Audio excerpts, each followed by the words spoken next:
ما عاد يرعبني ظلم يهددني لا شيء أخسره لا لا مهما يطول الدرب فالحق معه نحمده ونصلي على رسوله الكريم اما بعد السلام علیکم ورحمۃ اللہ وبرکاتہ۔ عزیز دوستو، آج میں آپ لوگوں کو مسائل غسل کے بارے میں بتاؤں گا۔ غسل میں کتنے فرائض ہیں، غسل کی سنتیں کتنی ہیں اور غسل کے مکروہات کتنے ہیں۔ تو اس ویڈیو میں آپ لوگوں کو وہ چیزیں بتاؤں گا اور اس کے بعد آپ لوگوں کو غسل کرنے کا عملی طریقہ بھی بتاؤں گا۔ تو سب سے پہلی چیز، غسل کے فرائض کتنے ہیں؟ تو غسل کے فرائض 3 ہیں: کلی کرنا، ناک میں پانی ڈالنا، تمام بدن پر ایک بار پانی بہانا۔ دوسری چیز، غسل کی سنتیں کتنی ہیں؟ تو غسل کی سنتیں 5 ہیں۔ نمبر 1، دونوں ہاتھ گھٹوں تک دھونا۔ نمبر 2، استنجا کرنا اور جس جگہ بدن پر نجاست لگی ہو اسے دھونا۔ نمبر 3، ناپاکی دور کرنے کی نیت کرنا۔ نمبر 4، پہلے وضو کر لینا۔ نمبر 5، تمام بدن پر 3 بار پانی بہانا۔ اب اس کے بعد غسل کے مکروہات کتنے ہیں؟ تو غسل کے مکروہات 4 ہیں۔ نمبر 1، غسل کرنے میں حد سے زیادہ پانی بہانا۔ نمبر 2، غسل کرتے وقت بلا عذر باتیں کرنا۔ نمبر 3، قبلے کی طرف منہ کر کے غسل کرنا۔ نمبر 4، سنت کے خلاف غسل کرنا۔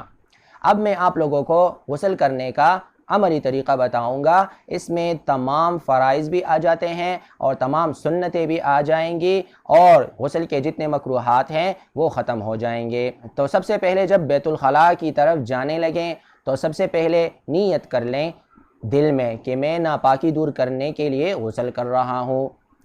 اس کے بعد جب بیت الخلاء کے اندر جائیں تو سب سے پہلے اپنے دونوں ہاتھ گھٹوں تک دھو لیں۔ اس کے بعد جس جگہ بدن پر نجاست لگی ہو اسے دور کر لیں۔ اس کے بعد استنجا کر لیں اور اس کے بعد وضو کر لیں، لیکن وضو میں جب منہ میں پانی ڈالیں تو کلی کر لیں اس کے ساتھ، اور اس کے بعد 3 بار ناک میں پانی ڈال لیں۔ اس کے بعد غسل کرنے کے لیے جب کھڑے ہو جائیں تو قبلے کی طرف منہ کر کے بھی نہ کھڑے ہوں اور پیٹھ کر کے بھی نہ کھڑے ہوں، بلکہ شمالاً جنوباً کھڑے ہو جائیں۔ اس کے بعد اتنا پانی اپنے اوپر بہائیں جتنے میں غسل ہو جاتا ہو۔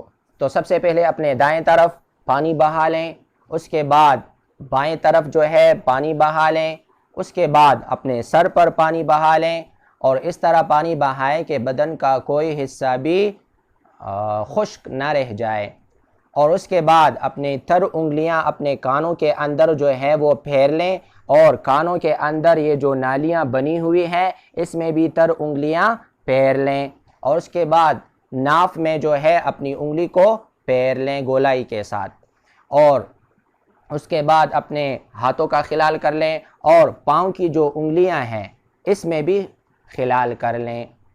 تو یہ غسل کرنے کا سنت طریقہ ہے۔ تو جسے بھی غسل کرنے کی ضرورت ہو وہ اس مسنون طریقے کے ساتھ غسل کریں۔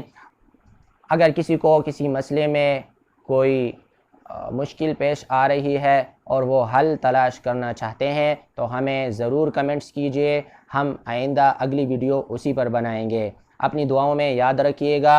السلام علیکم ورحمۃ اللہ وبرکاتہ۔ لا ما عاد يرعبني ظلم يهددني لا شيء أخسره